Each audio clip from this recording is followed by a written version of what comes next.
All of us on the Library Foundation are extremely happy, and I am especially happy to present tonight's sold-out program commemorating 100 years since the armistice that ended World War I, which was supposed to be the war to end all wars. World War I generated a tremendous amount of literature, poetry, and music. Some of it familiar, like the novels of Hemingway, some of it less so, from the soldiers on both sides and the people at home waiting for the war to end. Tonight, we'll hear some of those voices, thanks to our outstanding guests. On the far seat is Mark Jordan. He's a longtime friend of the library. He's an actor, teacher, and a historian. You may recognize him from previous Live from the Library programs on the Lewis and Clark expedition and Commemorating Shakespeare. He trained at several leading London arts institutions, including the Royal Academy of Dramatic Arts and the Guildhall School of Music and Drama. Next to Mark is Rhonda Taylor, who's been active in community theater for over 20 years. She's also the lead singer for an 80s cover band called Take Cover and the classic rock band The Pushbacks. And our third performer today is Rob Seitelman. He's an actor, writer, and director who has appeared locally at the American Conservatory Theater, Berkeley Rep, and the Berkeley Playhouse. He's also spent a decade running theater programs in high schools throughout the Bay Area. Live from the Library is produced by the Walnut Creek Library Foundation and features public lectures, library events, and cultural programs at the Walnut Creek and Ignacio Valley Libraries. We are very grateful and cannot do this without our generous sponsors, the East Bay Times and the Minuteman Press in Lafayette. I also want to extend special thanks to the Program Committee of the Library Foundation, headed by Carol Weinstra, the Secretary of the Walnut Creek Library Foundation and AV expert, Cindy Jordan, and our wonderful staff, including Executive Director Susan Moon and Programs Director Kelly Nero. Now please join me in welcoming Mark, Rhonda, and Rob.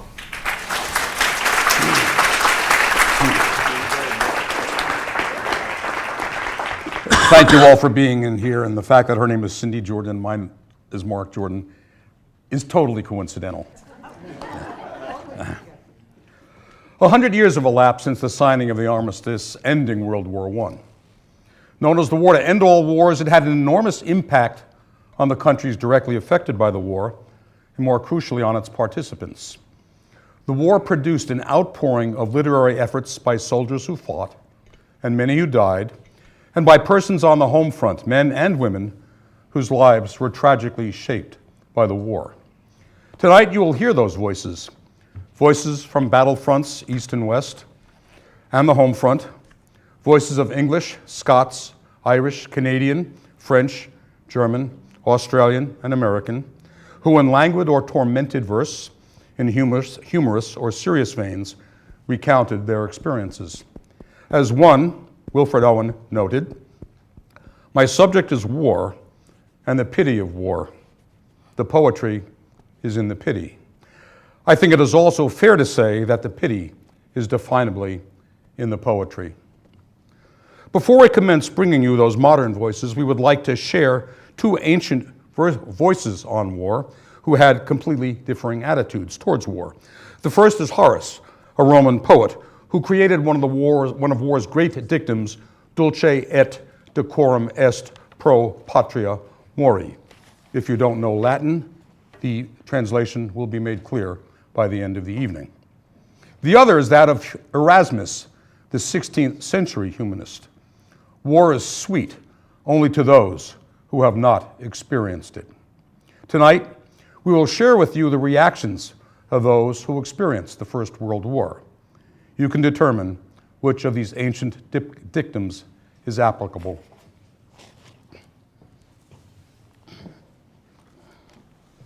(1914) Archduke Ferdinand assassinated. Outbreak of war in July and August. Germany invades Belgium. First Battle of the Marne. First Battle of Ypres. Trench warfare begins. The Siege of Antwerp. And the Christmas truce. A month ago, Europe was a peaceful comity of nations. If an Englishman killed a German, he was hanged. Now, if an Englishman kills a German or a German kills an Englishman, he is a patriot who has deserved well of his country. The war meant purification, liberation from the toxic comfort of peace. Thomas Mann. Suppose war is coming. Alfred Lichtenstein. Suppose war is coming. Ha! There's been peace for too long. Then things will get serious. Trumpet calls will galvanize you and nights will be ablaze. You will freeze in your tent. You'll feel hot all over. You'll go hungry, drown, be blown up, bleed to death. Fields will rattle to death. Church towers will topple. Horizons will be in flames. Winds will gust. Cities will come crashing down. The thunder of heavy guns will fill up the horizon. From the hills all around, smoke will rise and shells will explode overhead. Joining the colors, Catherine Tynan.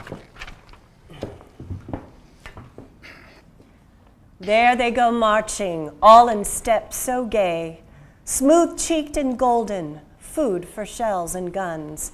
Blithely they go as to a wedding day, the mother's sons. The drab street stares to see them row on the high tram tops, singing like the lark. Too careless gay for courage, singing they go into the dark. With tin whistles, mouth organs, any noise, they pipe the way to glory and to the grave. Foolish and young, the gay and golden boys, love cannot save. High heart, high courage, the poor girls they kissed run with them. They shall kiss no more, alas. Out of the mist, they stepped into the mist. Singing, they pass. Peace by Rupert Brooke, who noted, "It's all great fun."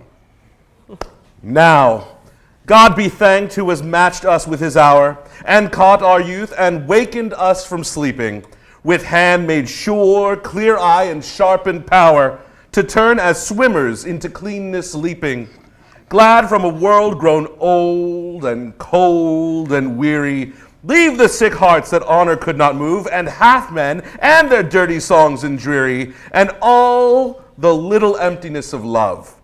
Oh, we who have known shame, we have found release there, where there's no ill, no grief, but sleeping has mending. Not broken save this body, lost but breath, nothing to shake the laughing heart's long peace there, but only agony, and that has an ending. And the worst friend and enemy is but death. This is no case of petty right or wrong by Edward Thomas. In this poem, Phoenix indicates a mythical bird that arose, that every 100 years self-immolated and arose from the ashes. This is no case of petty right or wrong that politicians or philosophers can judge. I hate not Germans, nor grow hot with love of Englishmen to please newspapers. Beside my hate for one fat patriot, my hatred of the Kaiser is lover true, a kind of god he is, banging a gong.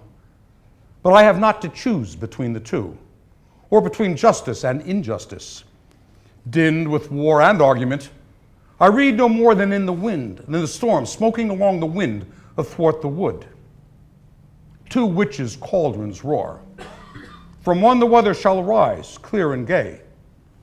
Out of the other, an England beautiful, and like her mother that died yesterday.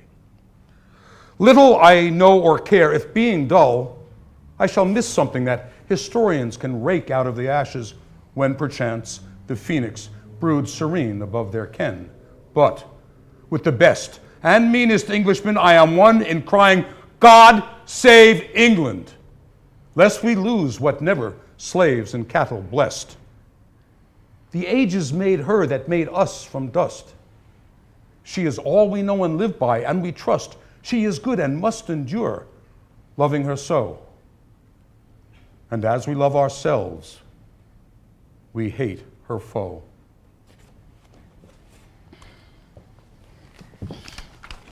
The Soldier by Rupert Brooke. Wilfred Gibson on the death of Brooke. He's gone and I do not understand. I only know that as he turned to go and waved his hand, in his young eyes a sudden glory shone, and I was dazzled by a sunset glow, and he was gone. If I should die, think only this of me, that there's some corner of a foreign field that is forever England. There shall be in that rich earth a richer dust concealed, a dust whom England bore, shaped, made aware, gave once her flowers to love, her ways to roam, a body of England's, breathing English air, washed by the rivers, blessed by the sons of home. And think, this heart, all evil shed away, a pulse in the eternal mind, no less gives somewhere back the thoughts by England given, her sights and sounds, dreams happy as her day, and laughter learnt of friends, and gentleness in hearts at peace under an English heaven. To Germany, Charles Hamilton Sorley. You are blind, like us. Your hurt no man designed, and no man claimed the conquest of your land. But gropers both through fields of thought confined, we stumble, and we do not understand. You only saw your future bigly planned, and we, the tapering paths of our own mind, and in each other's dearest ways we stand and hiss and hate, and the blind fight the blind. When it is peace, then we may view again with new one eyes each other's truer form and wonder. Grown more loving, kind, and warm, we'll grasp firm hands and laugh at the old pain. When it is peace. But until peace, the storm, the darkness, and the thunder, and the rain. If you go to this war and give your life, you could not end your life in a better way. For to give one's life for one's country, for a great cause, is a splendid thing. Emmeline Pankhurst. Marching Men, Marjorie Pickthall. Under the level winter sky, I saw 1,000 Christs go by. They sang an idle song and free as they went up to Calvary. Careless of eye and coarse of lip, they marched in holiest fellowship. That heaven might heal the world, they gave their earthborn dreams to deck the grave. With souls unpurged and steadfast breath, they supped the sacrament of death. And for each one, far off, apart, 7 swords have rent a woman's heart.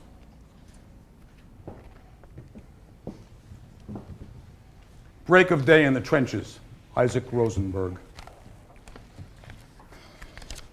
The darkness crumbles away. It is the same old druid time as ever. Only a live thing leaps my hand, a queer sardonic rat.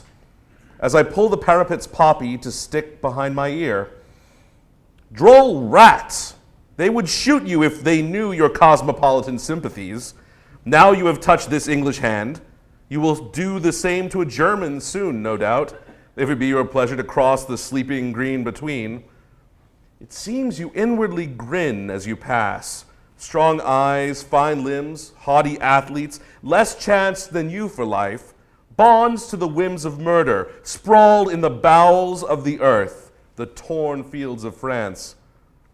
What do you see in our eyes at the shrieking iron and flame hurled through still heavens? What quaver, what heart aghast? Poppies whose roots are in man's veins drop and are ever dropping, but mine in my ear is safe, just a little white with dust.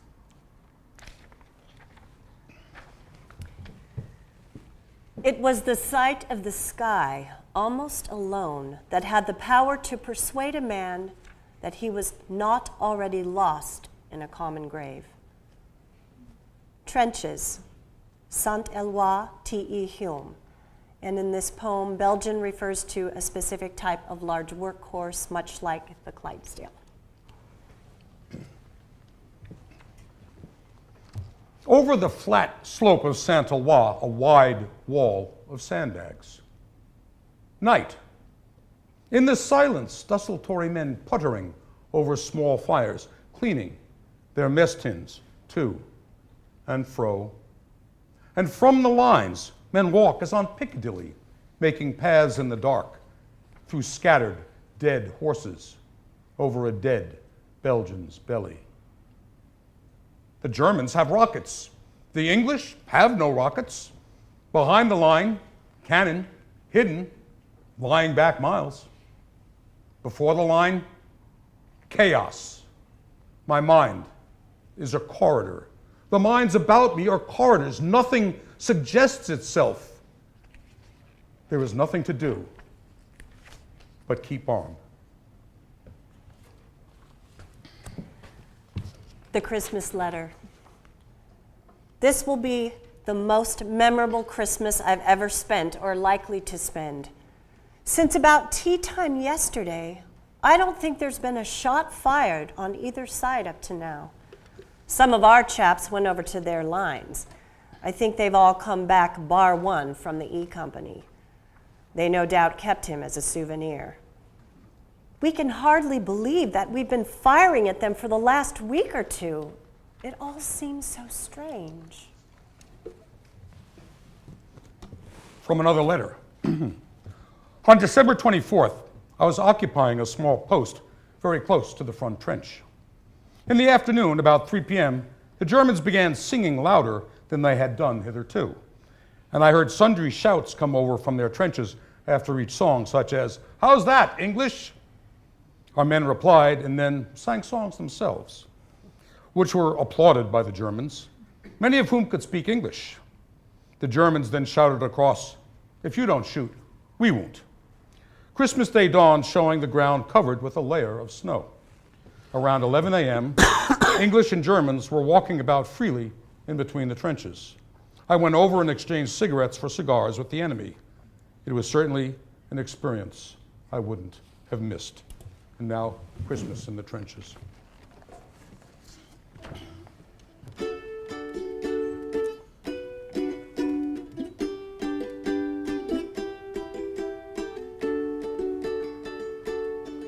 My name is Francis Tolliver. I come from Liverpool. 2 years ago, the war was waiting for me after school. To Belgium and to Flanders, to Germany, to here, I fought for king and country I love dear. It was Christmas in the trenches where the frost so bitter hung. The frozen fields of France where still no Christmas song was sung. Our families back in England were toasting us that day. Their brave and glorious lads so far away. I was lying with my messmate on the cold and rocky ground when across the lines of battle came a most peculiar sound. Says I, now listen up, me boy, each soldier strained to hear, as one young German voice sang out so clear. He's singing bloody well, you know, my partner says to me.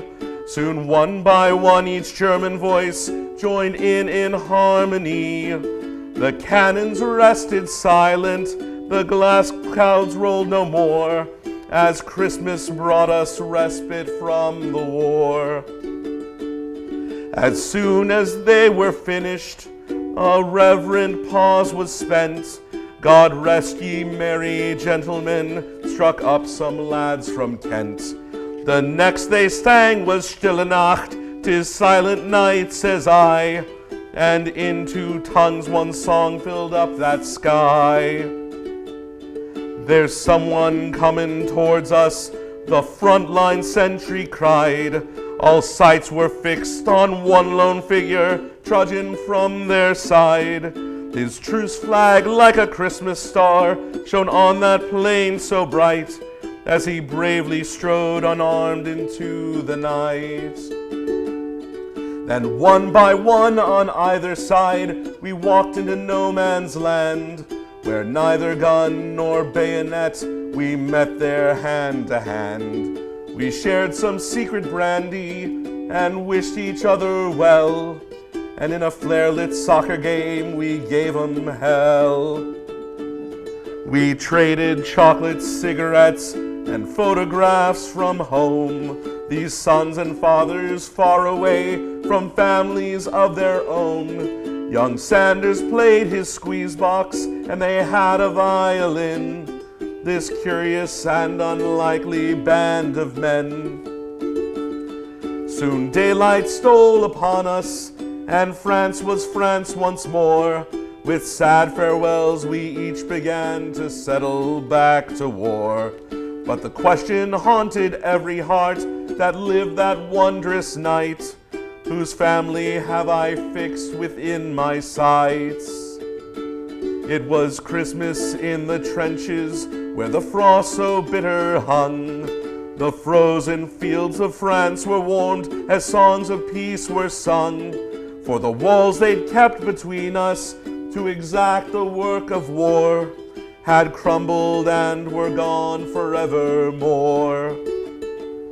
My name is Francis Tolliver, in Liverpool I dwell. Each Christmas come since World War I, I've learned its lessons well.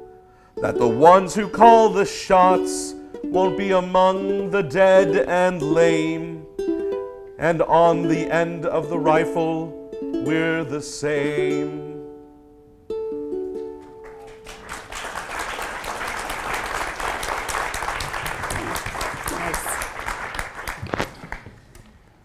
The High Command.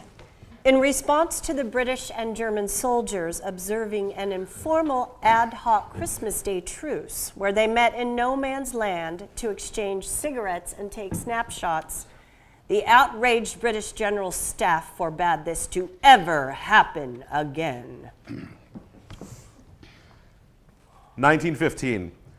Germans sink RMS Lusitania, the Dardanelles campaign, Battle of Gallipoli, Second Battle of Ypres, first use of poison gas. All imagined it would be an affair of great marches and great battles, and quickly decided. Oh. War Girls, Jessie Pope. There's the girl who clips your ticket for the train, and the girl who speeds the lift from floor to floor. There's the girl who does a milk round in the rain, and the girl who calls for orders at your door. Strong, sensible, and fit, they're out to show their grit and tackle jobs with energy and knack. No longer caged and penned up, they're going to keep their end up till the khaki soldier boys come marching back. There's the motor girl who drives a heavy van. There's the butcher girl who brings your joint of meat. There's the girl who cries, "All fares, please," like a man, and the girl who whistles taxis up the street. Beneath each uniform beats a heart that's soft and warm. Though of canny mother wit they show no lack, but a solemn statement this is, they've no time for love and kisses till the khaki soldier boys come marching back. Wild Geese, Walter Flex.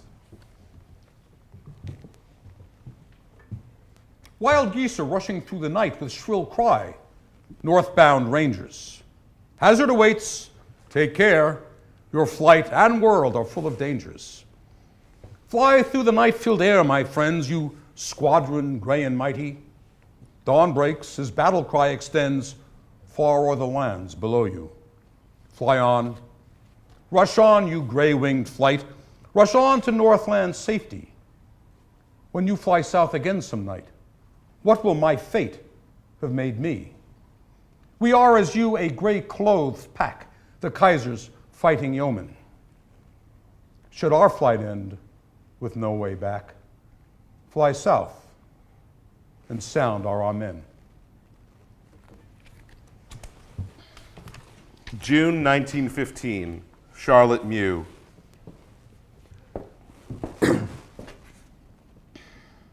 Who thinks of June's first rose today? Only some child, perhaps, with shining eyes and rough bright hair will reach it down in a green sunny lane to us almost as far away as are the fearless stars from these veiled lamps of town. What's little June to a great broken world with eyes gone dim from too much looking on the face of grief, the face of dread? Or what's the broken world to June and him of the small eager hand, the shining eyes, the rough bright head?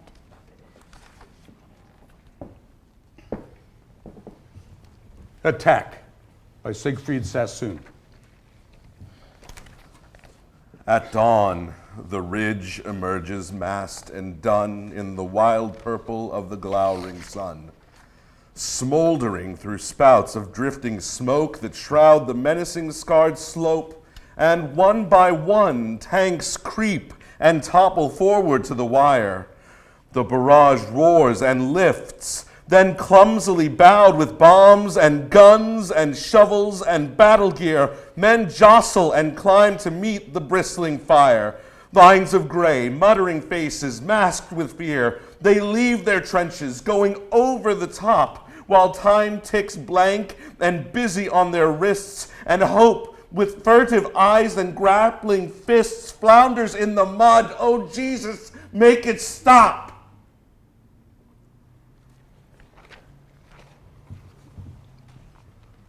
The VAD Brigade. VAD is shorthand for Voluntary Aid Detachment, an Army branch of nursing volunteers working in hospitals and other treatment facilities. And ANZAC, is used in this poem, stands for the Australia-New Zealand Army Corps.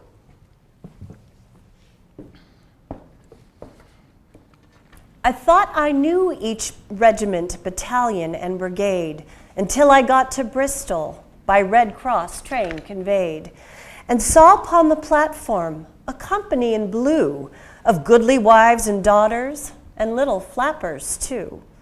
I whispered to a comrade, "Pray tell, who are these, with smiles upon their faces?" He answered, "VADs. They're called the Pillow Smoothers. They have another name, the Very Artful Darlings, and well they play their game. I am but a shy young Anzac, not used to women much.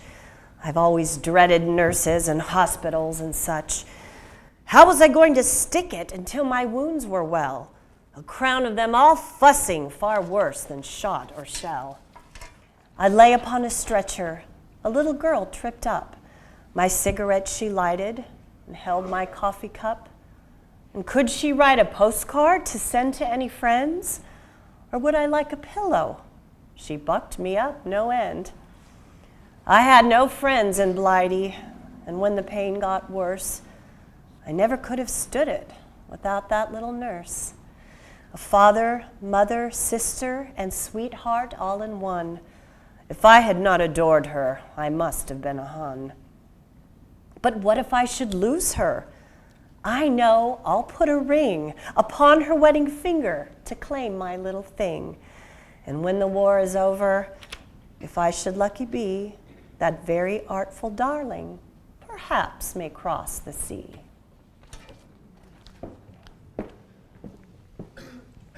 The Sparkling Dardanelles, John Hartshorne. Do you see the waters of the sparkling Dardanelles? Do you see the rugged beauty of April at Cape Hells?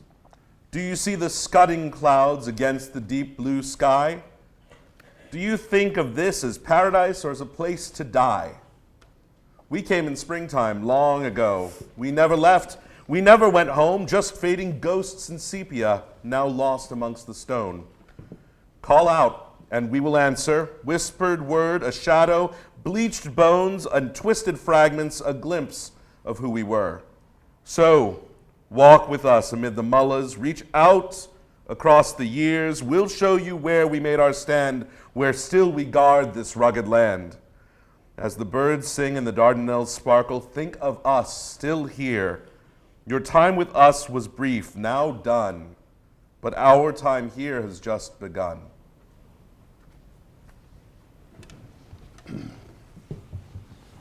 And the band played Waltzing Matilda.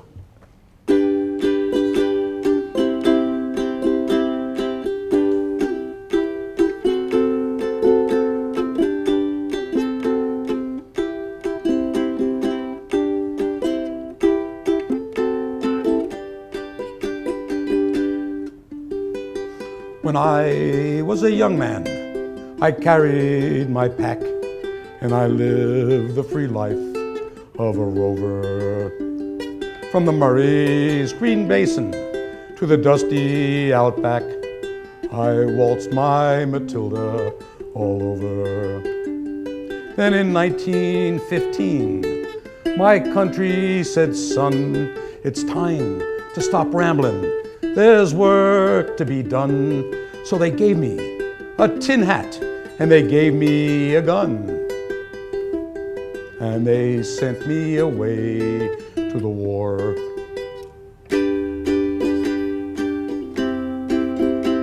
And the band played Waltzing Matilda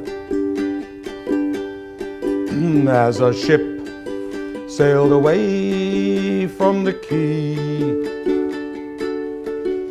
And amidst all the tears, the flag waving and cheers, we sailed off for Gallipoli. How well I remember that terrible day when our blood stained the sand and the water, and how in that hell they call Suvla Bay, we were butchered like lambs at the slaughter. Johnny Turk, he was ready. He primed himself well. He rained us with bullets, and he showered us with shell. And in 5 minutes, flat, we were all blown to hell. He nearly blew us back home to Australia. And the band played Waltzing Matilda as we stopped to bury our slain. Well, we buried ours, and the Turks buried theirs. Then it started all over again. Now those who were living just tried to survive in that mad world of blood, death, and fire. And for 10 weary weeks, I kept myself alive, while around me the corpses piled higher. Then a big Turkish shell knocked me ass over head, and when I awoke in my hospital bed and saw what it had done, then I wished I were dead. I never knew there were worse things than dying. And no more I'll go waltzing Matilda all around the green bush, far and near. For to set tent and pegs, a man needs 2 legs. No more waltzing Matilda for me. They collected the wounded, the crippled, the maimed, and they shipped us back home to Australia. The armless, the legless, the blind and the insane, those proud wounded heroes of Suvla. And when our ship pulled into Circular Quay, and I looked at the place where my legs used to be, I thank God there was no one there waiting for me to grieve and to mourn and to pity. And the band played Waltzing Matilda as they carried us down the gangway. Oh, but nobody cheered. They just stood there and stared. Then they turned all their faces away. Now, every April, I sit on my porch and I watch the parade pass before me. I see my old comrades, how proudly they march, reliving their dreams of past glories. I see the old men, all stiff-tired and worn, the forgotten heroes of a forgotten war. And the young people ask, what are they marching for? And I ask myself the same question.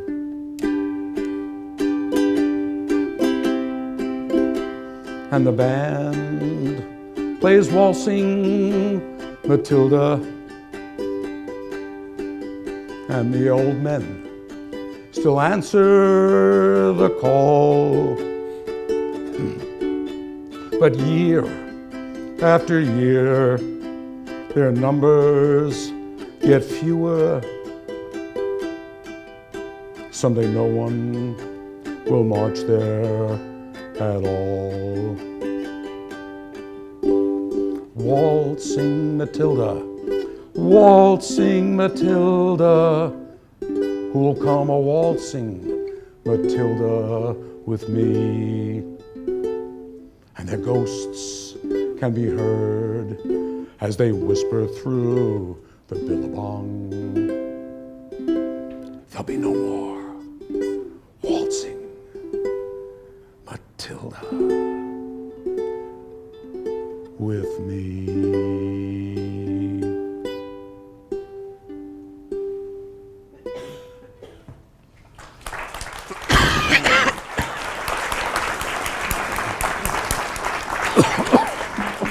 Cool.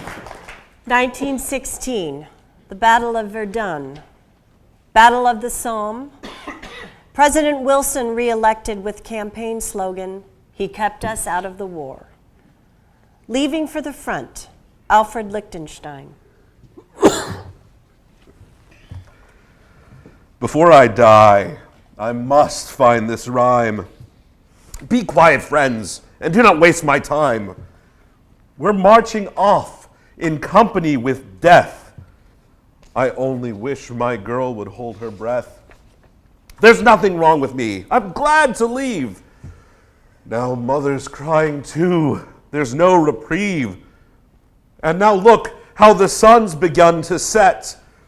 A nice mass grave is all that I shall get. Once more, the good old sunset's glowing red. In 13 days, I'll probably be dead.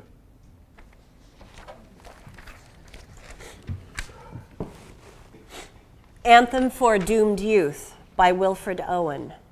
The word orison, as used in this poem, means prayer.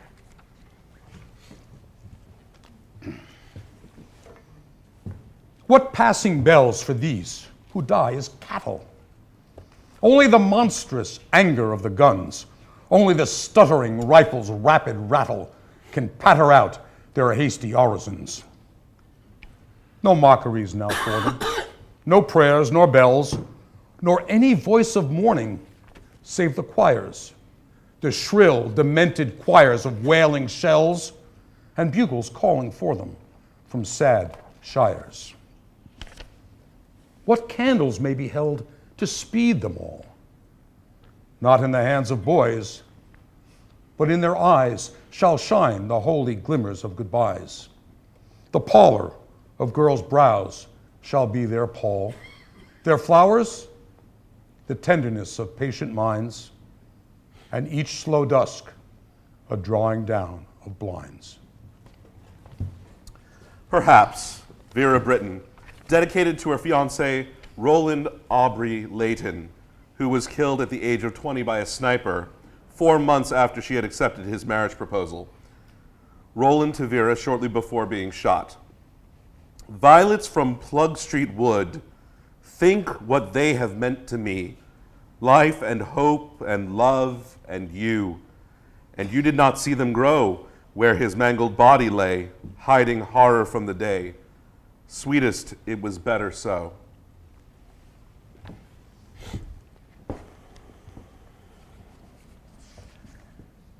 Perhaps someday the sun will shine again, and I shall see that still the skies are blue, and feel once more I do not live in vain, although bereft of you. Perhaps the golden meadows at my feet will make the sunny hours of spring seem gay, and I shall find the white May blossom sweet, though you have passed away. Perhaps the summer winds will shimmer bright, and crimson roses once again be fair, and autumn harvest fields a rich delight, although you are not there. Perhaps someday I shall not shrink in pain to see the passing of the dying year, and listen to the Christmas songs again, although you cannot hear. But though kind time may many joys renew, there is one greatest joy I shall not know again, because my heart for loss of you was broken long ago.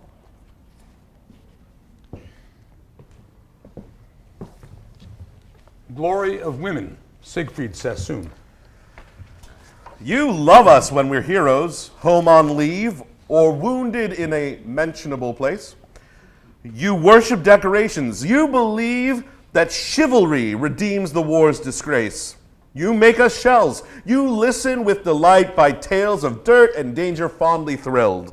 You crown our distant ardors while we fight and mourn our laureled memories when we're killed. You can't believe that British troops retire when hell's last horror breaks them and they run, trampling the terrible corpses blind with blood. Oh, German mother dreaming by the fire, while you are knitting socks to send your son, his face is trodden deeper in the mud.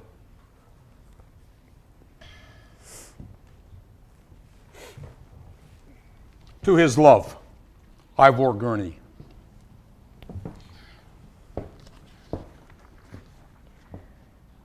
He's gone, and all our plans are useless indeed. We'll walk no more on Cotswolds, where the sheep feed quietly and take no heed. His body that was so quick is not as you knew it on Severn River under the blue, driving our small boat through. You would not know him now, but he still died nobly, so cover him over with violets of pride, purple from Severn's side. Cover him soon, and with thick-set masses of memoried flowers, hide that red, wet thing I must somehow forget.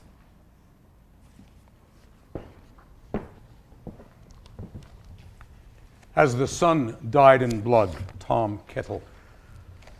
As the sun died in blood and hill and sea grew to an altar, red with mystery, one came who knew me, it may be overmuch, seeking the cynical and staining touch, but I, against the great sun's burial, thought only of bayonet flash and bugle call, and saw him as God's eye upon the deep, closed in the dream in which no women weep, and knew that even I shall fall on sleep.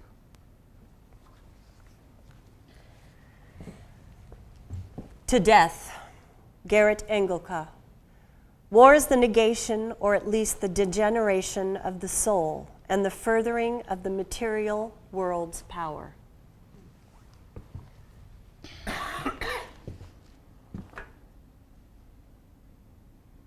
But spare me death. I am still young. My work has not been done. The future is still unknown. So spare me death. Sometime later death, when my life has been lived, has burned away into my work, and I have nothing left to say, then take me, death. To a missing friend, Goldfield, an otherwise unknown German Jewish poet.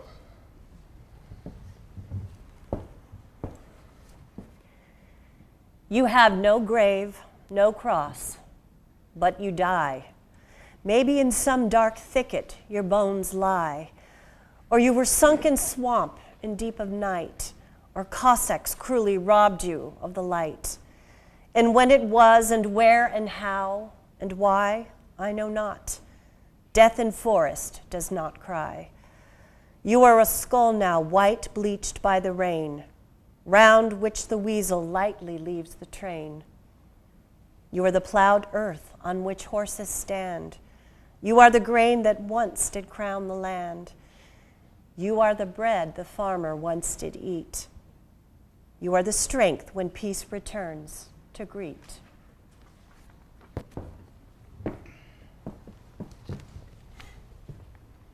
"1917, the Germans issued the Zimmermann telegram to Mexico. The United States declares war on Germany. The draft begins. U.S. troops land in France. The Third Battle of Ypres and the Bolshevik uprising in Russia. Prayer before battle, Alfred Wittgenstein. The troops are singing fervently, each for himself. God, protect me from misfortune. Father, Son, and Holy Spirit, that no grenades strike me. That the bastards, our enemies, do not catch me, do not shoot me. That I don't die like a dog for the dear fatherland. Look, I would like to go on living, milk cows, bang girls, and beat the bastards' sap. Get drunk often until my blessed death. Look, I eagerly and gladly recite 7 rosaries daily if you, God, in your grace, would kill my friend Huber or Meyer and not me. But if the worst should come, let me not be too badly wounded. Send me a slight leg wound, a small injury to the arm, so that I may return as a hero with a story to tell.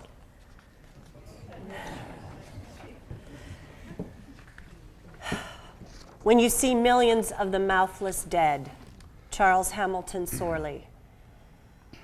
After the first day or two, the corpses swelled and stank. Those we could not get in from the German wire continued to swell until the wall of the stomach collapsed. A disgusting smell would float across. The color of the dead faces changes from white to yellow-gray to red to purple to green to black to slimy. Robert Graves.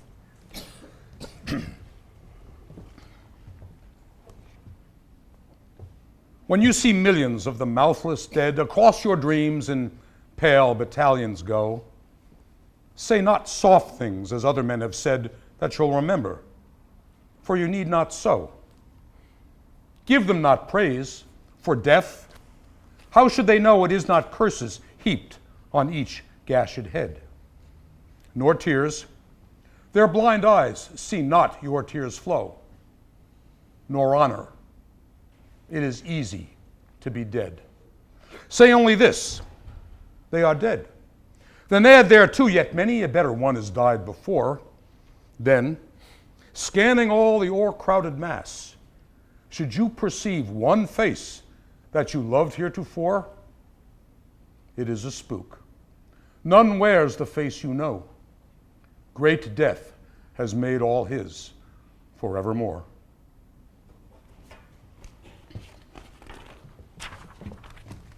In Flanders Fields by John McRae. Allenson, all the goddamn doctors in the world will not win this bloody war. What we need is more and more fighting men. In Flanders Fields the poppies blow between the crosses, row on row, that mark our place, and in the sky the larks, still bravely singing, fly, scarce heard, amid the guns below. We are the dead. Short days ago we lived, felt dawn, saw sunset glow, loved and were loved, and now we lie in Flanders Fields. Take up our quarrel with the foe. To you from failing hands we throw the torch. Be yours to hold it high. If ye break faith with us who die, we shall not sleep, though poppies grow in Flanders Fields.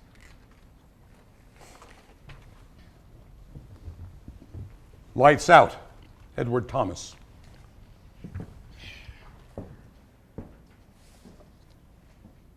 I have come to the borders of sleep, the unfathomable deep forest where all must lose their way, however straight or winding, soon or late, they cannot choose. Many a road and track that since the dawn's first crack, up to the forest brink deceived the travelers, suddenly now blurs, and in they sink. Here love ends, despair, ambition ends. All pleasure and all trouble, although most sweet or bitter, here ends in sleep that is sweeter than tasks most noble. There is not any book or face of dearest look that I would not turn from now to go into the unknown I must enter and leave alone. I know not how. The tall forest towers, its cloudy foliage lowers ahead, shelf above shelf. Its silence I hear and obey, that I may lose my way and myself. The Next War by Wilfred Owen, who in January 1917 writes to his mother, "There is a fine heroic feeling about being in France, and I am in perfect spirits." Then 2 weeks later, to his mother, "I can see no excuse for deceiving you about these 4 days. I have suffered seventh hell. I have not been at the front. I have been in front of it." Out there, we've walked quite friendly up to death, sat down and eaten with him, cool and bland, pardoned his spilling mess tins in our hand. We've sniffed the green, thick odor of his breath. Our eyes wept, but our courage didn't writhe. He's spat at us with bullets and he's coughed shrapnel. We chorused when he sang aloft. We whistled while he shaved us with his scythe. Oh, death was never enemy of ours. We laughed at him. We leagued with him, old chum. No soldiers paid to kick against his powers. We laughed knowing that better men would come and greater wars. When each proud fighter brags he wars on death for lives, not men for flags.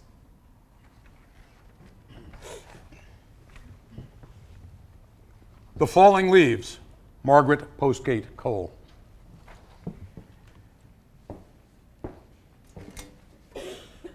Today as I rode by, I saw the brown leaves dropping from their tree in a still afternoon when no wind whirled them whistling to the sky, but thickly, silently they fell, like snowflakes wiping out the noon, and wandered slowly thence, for thinking of a gallant multitude which now all withering lay, slain by no wind of age or pestilence, but in their beauty strewed, like snowflakes falling on the Flemish clay. The Mortars, Albert Paul Grenier.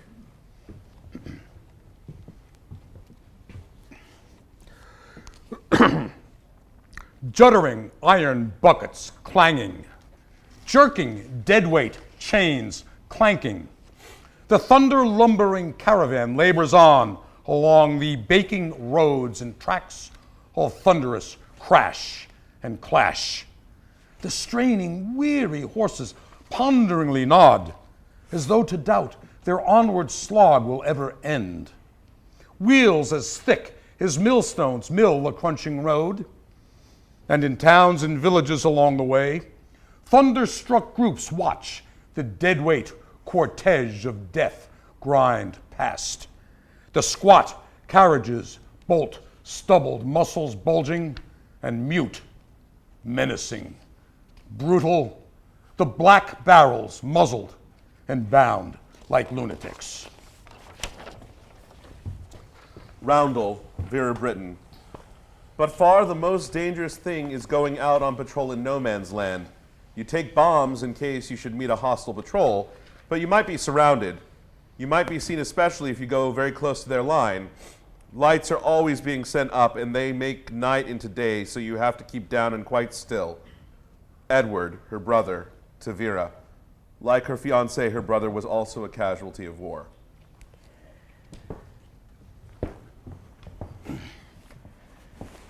Because you died, I shall not rest again, but wander ever through the lone world wide, seeking the shadow of a dream grown vain, because you died.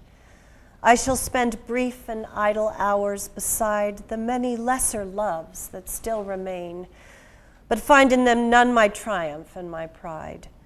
And disillusion's slow corroding stain will creep upon each quest but newly tried. For every striving now shall nothing gain, because you died.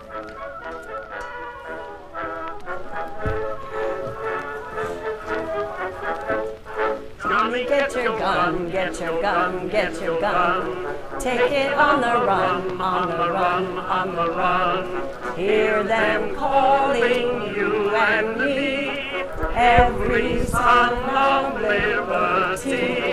Hurry right away, don't delay, do today. Make your daddy glad that you have had such a lad. Tell your sweetheart not to pine, be proud of her boys in line. Over there, send the word over there. That the Yanks are coming, the Yanks are coming. Drum, drum, tumbling everywhere. So beware, say a prayer. Send the word to beware. We'll be over, we're coming over, and we won't come back till it's over there. And one more time. Over there, send the word over there. That the Yanks are coming, the Yanks are coming. There's tum-tum everywhere. So beware, say a prayer. Send the word to beware. We'll be over, we're coming over, and we won't come back till it's over there.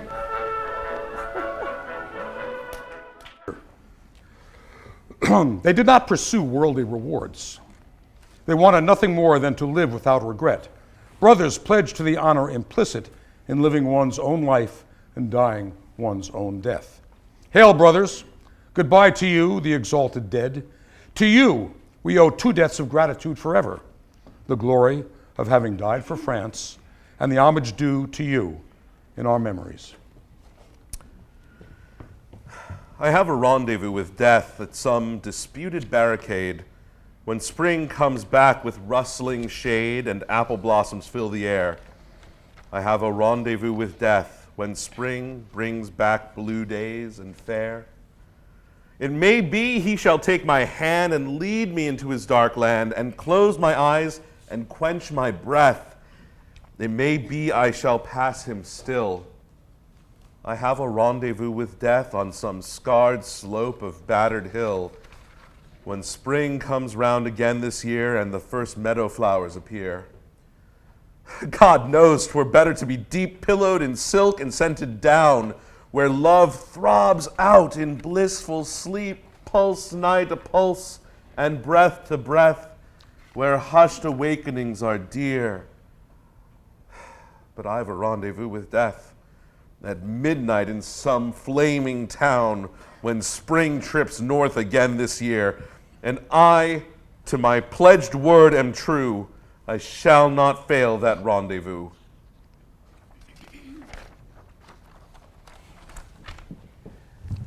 On the Eastern Front, by Georg Trakl.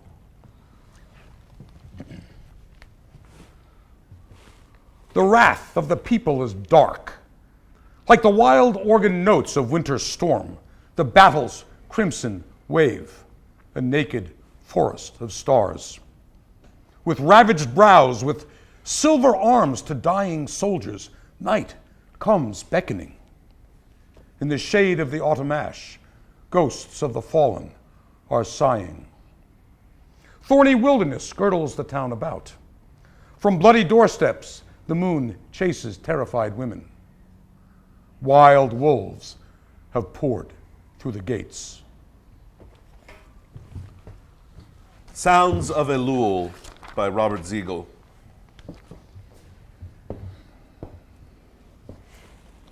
A black and rainy evening with vague feelings of fear, alive with garish shrieking of shots both far and near. What brings you, laughing soldier, to my heart's dark command, when I, pensive and sober, in my own grave do stand? What strange column unmoving appears with such dark dread? Oh, friends, are you still living? Death is your realm not fed? At home with pious greeting, loved ones the graves do search. Where are the dead now meeting? The wind blows o'er the church. Death touches grave and heather and sings, "This I have done." Perhaps from my eyes forever, night will not hide the sun. A Hero's Dream, Dimcho Debelyanov. The enemies retreated, and the noise and smoke of battles drifted over the hill. Sleep and relief descend on weary eyes, and now once more the battlefield lies still. And he too shuts his eyes and falls asleep, his rifle butt supporting head and limb, and thinks he hears his mother in the deep enfolding silence whispering to him. Fear not the foe, my son, fear not his challenge. Even though in battle you may soon be killed, your native land expects you to avenge 500 years of blood guiltlessly spilled. If you are to die, die like a man, my son. If you return, then know that the whole nation will honor you for all that you have done, staking your young life without hesitation. Then she fell silent. He reached out and tried to embrace her.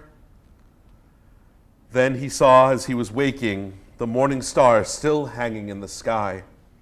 As on the horizon the new day was breaking, the trumpet sounded the alarm, and while fighting the battle with disdain of death, he fell, on his young lips a quiet smile, a gallant hero to his final breath.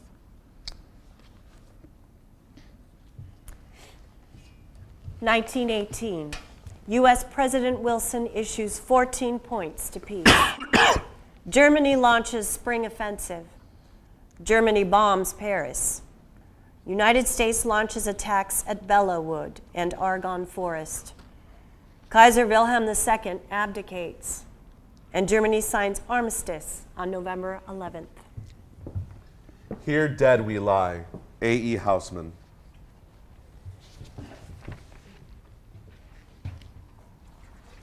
Here dead we lie, because we did not choose to live, and shame the land from which we sprung. Life, to be sure, is nothing much to lose, but young men think it is, and we were young.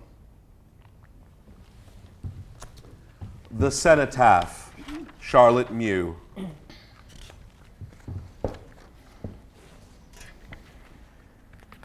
Not yet will those measureless fields be green again, where only yesterday the wild, sweet blood of wonderful youth was shed. There is a grave whose earth must hold too long, too deep a stain, though forever over it we may speak as proudly as we may tread.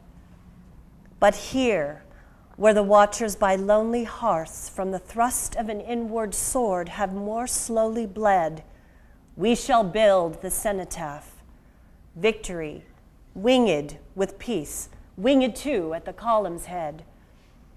And over the stairway at the foot, oh, here leave desolate, passionate hands to spread violets and roses and laurel with small, sweet, twinkling country things. Speak so wistfully of other springs. From the little gardens of the little places where son or sweetheart was born and bred. In splendid sleep with 1,000 brothers, to lovers, to mothers, here too lies he, under the purple, the green, the red. It is all young life. It must break some women's hearts to see such a brave, gay coverlet to such a bed. Only when all is done and said, God is not mocked, and neither are the dead. For this will stand in our marketplace. Who'll sell, who'll buy? Will you or I lie to each other with better grace? While looking into every busy whore and huckster's face, as they drive their bargains, is the face of God and some young, piteous, murdered face. The Soldier's Soliloquies, Marc de Larriguie de Sévrieux. After the Charleroi affair, and since we waved the Marne goodbye, I drag my carcass everywhere, but never know the reason why. In trench or barn, I spend each day, from fort or attic, glimpse the sky. At this war, simply slog away, but never know the reason why. I ask, hoping to understand this slaughter's purpose. The reply I get is, for the motherland, but never know the reason why. Better for me to just keep mum, and when it's my own turn to die, depart this life for kingdom come, but never know the reason why.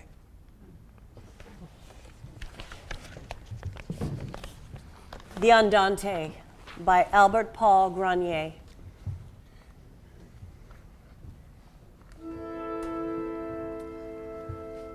The rain, endlessly unraveling. The rain, shoveling at the mud the whole sullen day. The rain, unendingly sobbing its toneless chords, and the whispering wind crumbling the cloud into drizzle.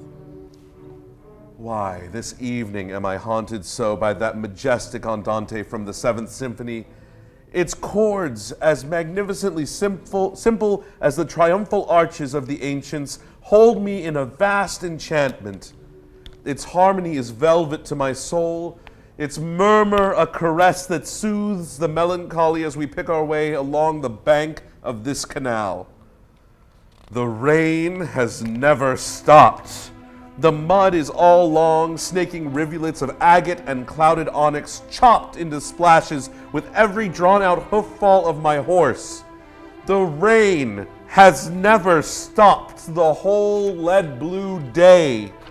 The Andante gently eases my resentment with its divine serenity.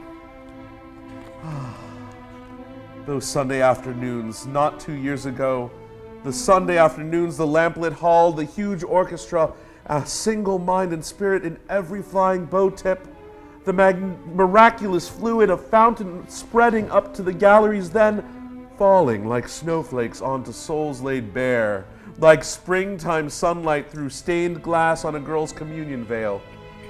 The Andante. The Andante is gentle with a touch of sadness, like an autumn evening over ponds or the voix celeste of an organ. And my chrysalid soul weaves itself a wonderful cocoon from this aching blessedness on the purple silk weft of the rain.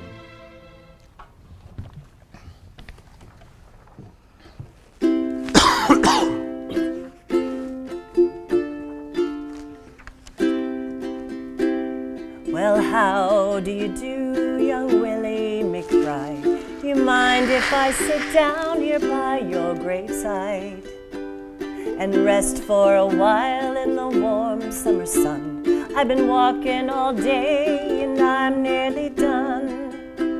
I see by your graveside you were only 19 when you joined the Great Fall-In 1916. Well, I hope you died quick, and I hope you died clean. Young Willie McBride, was it slow and obscene? Did they beat the drum slowly? Did they play the fife slowly? Did they sound the death march as they lowered you down?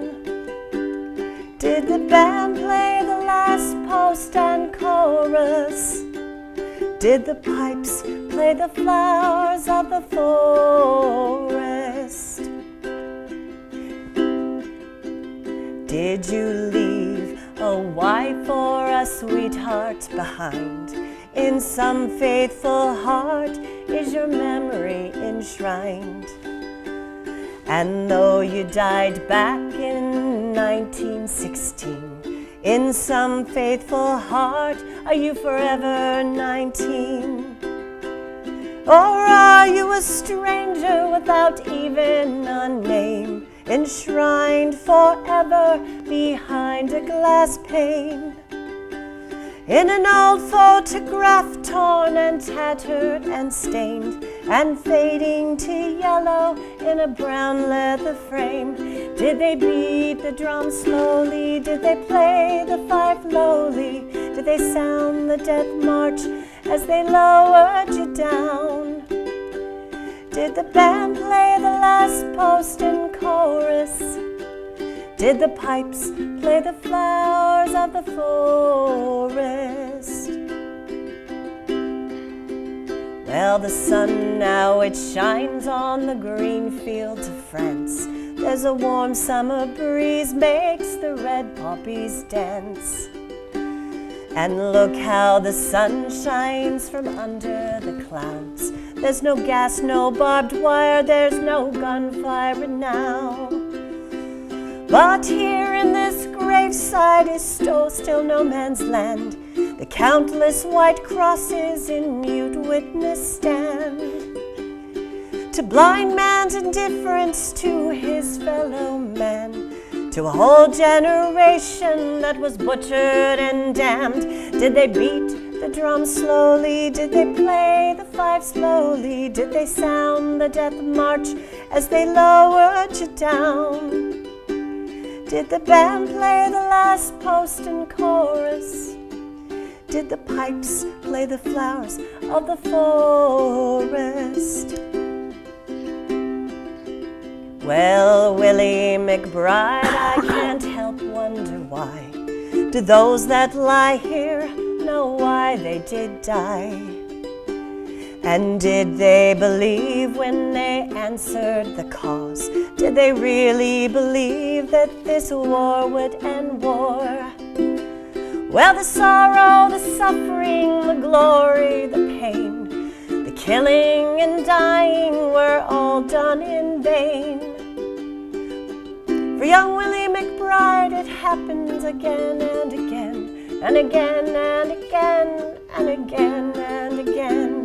Did they beat the drum slowly? Did they play the fife slowly? Did they sound the death march as they lowered you down? Did the band play the last post and chorus? Did the pipes play the flowers of the forest?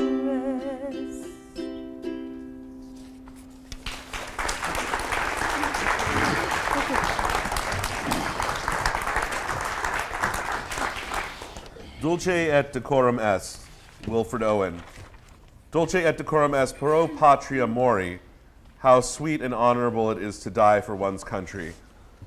5 nines in this poem refers to German artillery shells. Bent double, like old beggars under sacks, knock-kneed, coughing like hags, we cursed through sludge, till on the haunting flares we turned our backs, and towards our distant rest began to trudge. Men marched asleep. Many had lost their boots, but limped on, bloodshod.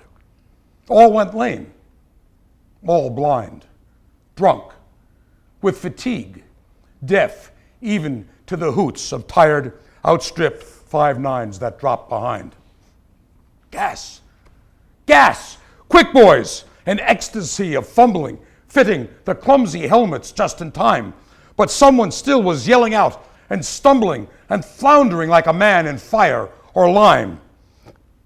Dim, through the misty panes and thick green light as under a green sea, I saw him drowning.